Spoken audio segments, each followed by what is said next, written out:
सी जीव यानी कि परजीवी पोषण। तो परजीवी पोषण क्या होता है, आइए हम देखते हैं।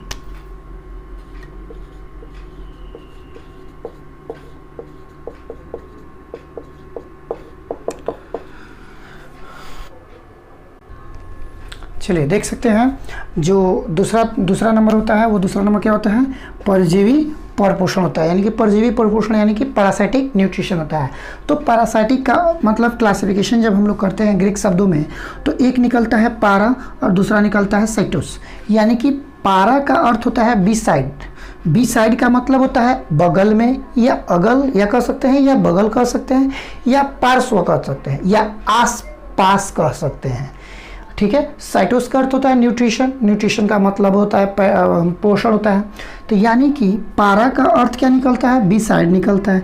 बी साइड को हम लोग बगल भी कहते हैं, आस भी कहते हैं, पास भी कहते हैं, या पार्श्व भी कहते हैं। ये इसका संदेह यानी कि क्लासिफिकेशन रहा। अब इसका हम लोग डिफिनीशन जानेंगे, यानी कि इसकी परिभाषा के बारे में हम लोग जानेंगे। देख सकते हैं इसको। चलिए, तो इसका डिफिनीशन कहता है, यानी कि इस प्रकार के पोषण में, इस प्रकार के पोषण में जीव अपना भोजन किसी दूसरे जीव के संपर्क में, किसी दूसरे जीव के संपर्क में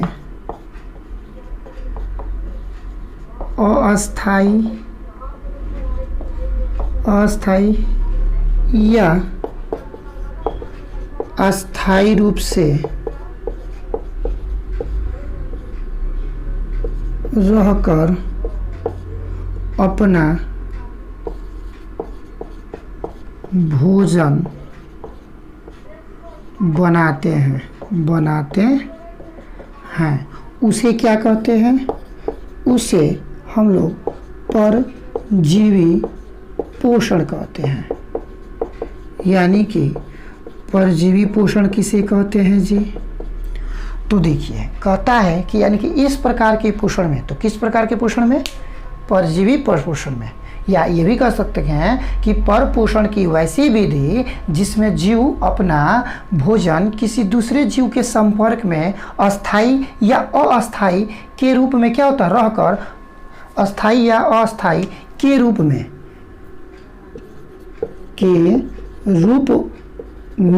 रहकर अपना भोजन बनाते हैं, उसे हम क्या कहते हैं, परजीवी पोषण कहते हैं। कहने का अर्थात कोई भी जीव अगर अस्थाई या अस्थाई, जैसे कि अस्थाई रूप से कोई जीव है तो कौन सा है, जैसे हमारी बॉडी के अंदर हम जानते हैं कि हमारे स्टोमच में यानी कि अमाशय के अंदर छोटे छोटे हमारे स्केरिस पाए जाते हैं, यानी चील पाए जाते हैं। तो वो चील क्या होता है, अस्थाई रूप से हमारे बॉडी के अंदर है। जैसे कि पिग्स यानी कि सुअर में हम देखते हैं, तो सुअर में क्या होते हैं, हमारे टेप वर्म, हुक वर्म, उसमें क्या होता है, ऑलरेडी अस्थाई के रूप में रहते हैं।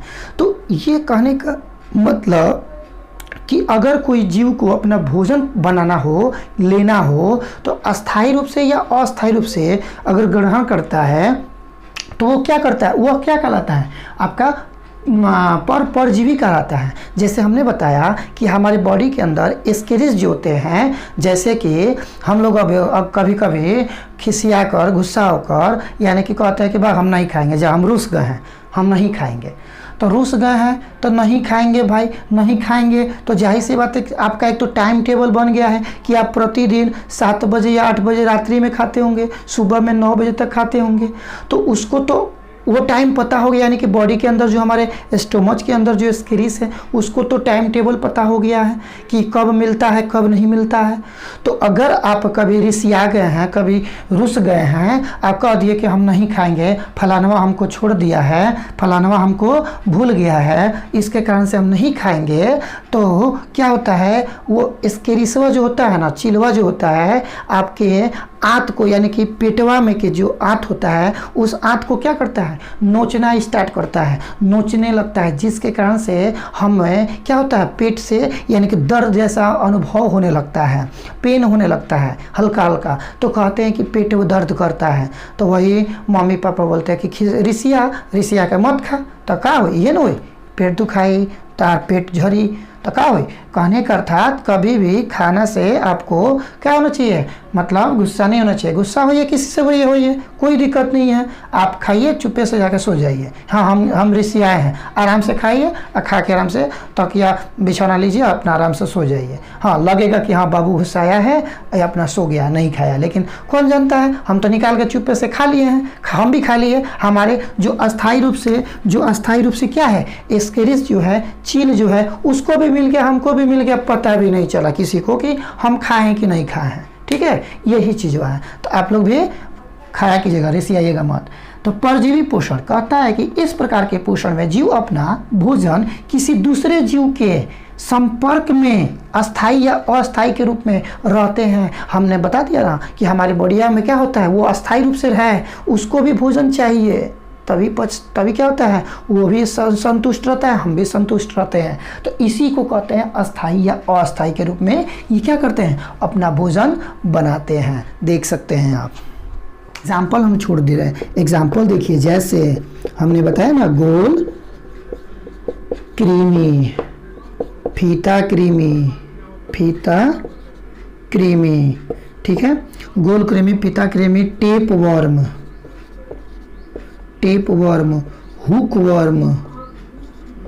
हुक वर्म, आपका एंट अमीबा हिस्टोलिटिका, हिस्टोलिटिका, एंट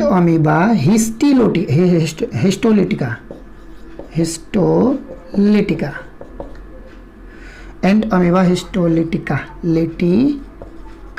ये एंट अमीबा हिस्टोलिटिका क्या है, जिससे हम जानते हैं कि हमको क्या होता है, अमीबिया पेचिस होता है, अमीबिया पेचिस होता है। क्या होता है, यानी कि पेचिस नामक एक रोग होता है जिसके कारण से पेटवा दर्द करता है। हमने बताया कि आप नहीं खाइएगा तो आपका पेटवा दर्द करेगा, तो यह अमीबिया पेचिस कहलाता है। ठीक है, तो यानी कि इतना सारा इसका क्या है, एग्जाम्पल है। या आप कह सकते हैं मलेरिया परजीवी कह सकते हैं, जिसको हम लोग कहते हैं कौन चीज़, यानी कि मलेरिया कैसे होता है, तो मादा एनोफिलीज मच्छर के काटने से होता है। मादा एनोफिलीज मच्छर में क्या पाया जाता है, उनके लार जो निकलता है, जैसे हमको यहाँ पे काटना होता है ना, तो क्या करता है, पहले तो अपना टूटिया जो निकालेगी, टूटिया निकालने से पहले यहाँ पे क्या करेगी, अपना लार छोड़ेगी। तो वो लार्वा के अंदर, यानी कि उस लार के अंदर प्लाज्मोडियम वाइवेक्स पाया जाता है।